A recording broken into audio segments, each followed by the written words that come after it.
Hello, my name is Chanda Phelan Kane, and I am presenting our CSCW paper titled The Work of Digital Social Reentry in Substance Use Recovery, reporting on research I did alongside Jeremy Heyer, Rachel Pfafman, Connie Kerrigan, Golfo Tzilos Wernette, Lynn Dombrowski, Andrew Miller, and Jessica Pater. Substance use disorder is a devastating disease that has killed almost 1 million people in just the United States since 1999. There's still a lot we're learning about the treatment, but one big shift in the last decades have been that health professionals have started treating it using a chronic disease model instead of just acute care. And so that means we're now paying more attention to not just treating withdrawal and overdose, but also the process of recovery where the underlying issues are addressed. For the purposes of this talk, there's one particular model of recovery that I want to briefly cover because it's relevant to how recovery interacts with social media. This model is called the social identity model of recovery. And the gist of the model is that recovery is the process of reshaping one's social groups from ones that are primarily with people who are in active use to people who are supportive of that person's recovery. And the key to stable recovery in this model is getting those recovery supportive connections to be more important than the rest of them. So given all of this, the question that we set out to begin to answer with this study is, how does social media interact with the recovery journey? The study is an interview study with 29 total people, 8 recoveries, 21 support professionals. You can see the full participant list here. Recovery participants had a range of sober time from 3 months to 13 years, range of drugs of choice. With our support professionals, we have a mix of peer recovery coaches, licensed clinical social workers, and a couple other types of support professionals. From these interviews, we derived a concept that we are calling digital social reentry, which is an individual's process of reestablishing a connection to digital spaces and transforming their digital environment into something that is sustainable for their recovery. This is a process that all our recovery participants dealt with. They would leave these spaces during their early recovery, like if they were in inpatient treatment, and then they'd gradually come back online. The support professionals said that even though social media can be destabilizing sometimes, they didn't really suggest getting off of it permanently. Like this quote from a peer coach, it's just not ideal. It's like, okay, I'm going to start this diet. I'm only going to eat vegetables for the rest of my life. It's just too extreme. But getting back on social media can be really dangerous. One of our recovery participants said that social media caused a relapse for them. And other previous research has shown that drug and alcohol cues are very common on social media and that it facilitates access to illicit substances. Given this, one thing that was particularly surprising was that even though everyone recognized the importance of dealing with social media, there wasn't much collaboration between the support professionals and recoveries in navigating digital social reentry, even though the support professionals were guiding them through the exact same processes when they happened offline. Once they went online, they were on their own. So in our analysis, we found that there are 5 tasks that recoveries had to tackle when they were coming back online. For those of you who are familiar with recovery, you'll probably notice that this ends up being very similar to the work of recovery offline. So it's really more appropriate to think of digital social reentry as an extension of the recovery work that's already happening, rather than a completely separate thing. In the interest of time, I'm only going to discuss the first one. The rest I'll just have to leave as a teaser trailer for the full paper. But just to list off what all of these are, there's 1, remaking social networks to be supportive of recovery.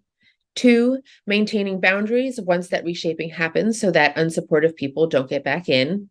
3, managing exposure to triggers. 4, resisting the easy access to drugs that is afforded by social media. And 5, shifting one's personal identity and presenting a new self to reflect this identity transition from someone who's in active use to someone who's in recovery. Now, the reason why I wanted to go over this first task, remaking social networks, is because it illustrates how there's no one right way to approach any given recovery task, and it just really depends on the recovery and what they need. So for this, there are 2 pathways recoveries would take when going back online.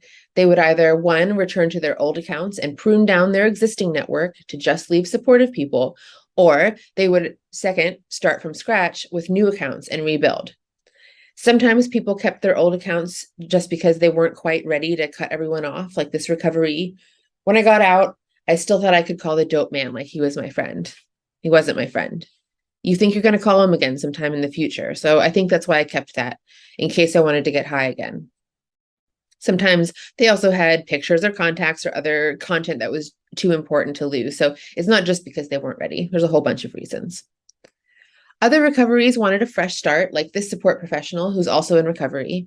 She said, when I ended up getting clean, I created new social media platforms for myself because I needed to change everything. I had completely demolished my life, and it just sort of made sense to start everything fresh.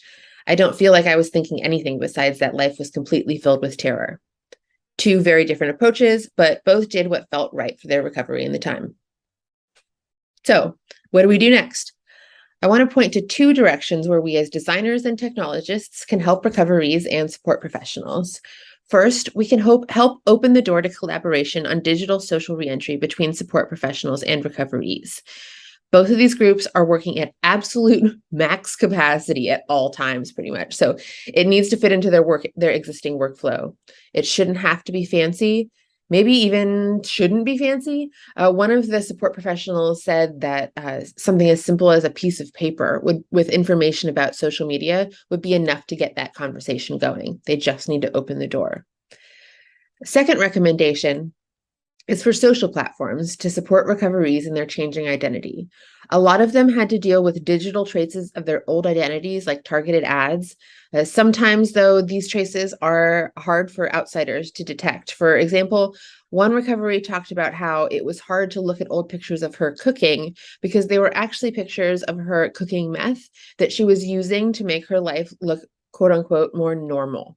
A way to enact more fine-grained control over what they see on their feeds could help with this, or a content filter that is made by someone with domain knowledge, for example, AA or some other recovery experts. I have a lot more thoughts about all these things, and some of them are in the paper, but we're keeping it short, so I'm going to leave it there.